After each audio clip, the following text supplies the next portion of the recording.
अस्सलाम वालेकुम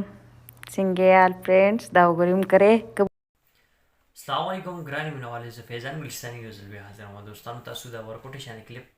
په سایټ باندې وګورئ زه بیا تاسو سره خبره کوم अस्सलाम वालेकुम څنګه یال فريندز دا وګورم کرے کبوتر کم زین راغلی دا کونتره ماشاءالله دا وګورئ دن راغلی دا نو دوستانو تاسو چې دینو د ورکوټي شان کلیپ هم صحیح کړلو په دې کې چې دینو نادیه ګل لګیا ده خبره کې وي تاسو اول دوا سلام کو خبره ده چې دینو ویډیو سٹارټ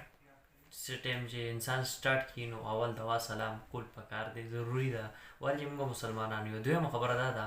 هغه نه پاس هغه بیا دا خبره وکړه چې دا وګوره زمون کور کې نن ملمانه راغلي دي ملمانه سو کوم تر ورکړه دنه تلې ده کوم تر بولې نزي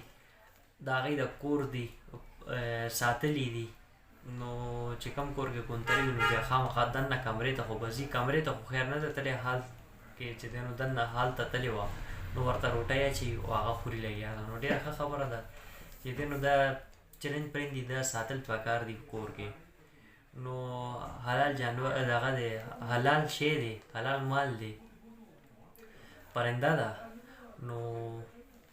ساتل پکار دی صحیح خبره ده ولې چې د انسان خو یو خو شوق وي د شوق سره چې دینو انسان چرته کې بیزیم شي یا چې دینو نور څه کار روزګار وي یا ټینشن وي نو بس دې خواته چې دینو دې پرندو سره لګیا وي لږ شانتي چې دینو ذهني پریشر دباو چې کوم وي هغه ختم شي او سکون سره ریلیکس سره چې دینو انسان لږ ریلیکس وي نو ښه خبره ده داسې چې دینو دا پرندې شوي یا چرګې شوي یا نور چې دینو داسې چرین پرین چې کوم دی نو دا صحیح دی ښه خبره ده چې کم یو کس ایخلی شي د ایخلو سره چې دینو دوستانو مین خبره دا ده چې د دې د خوراک هغه بندوبست کولی شي ولې چې دینو د دې چې کوم خوراک دی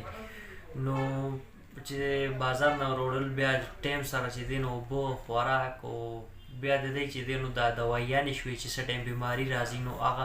دا ورکول لږ شانتې مشکل شي ګرانه شي ولې چې انسان سره دونه ټایم نه وي بیا سپیشل دی دپاره ټایم راویستل نو هغه انسان نشي اخیستی چې چا سره چې ټایم نه وي چې چا سره ټایم وي ولا ورکولی شي نو بیا دې لازمي کېږي دي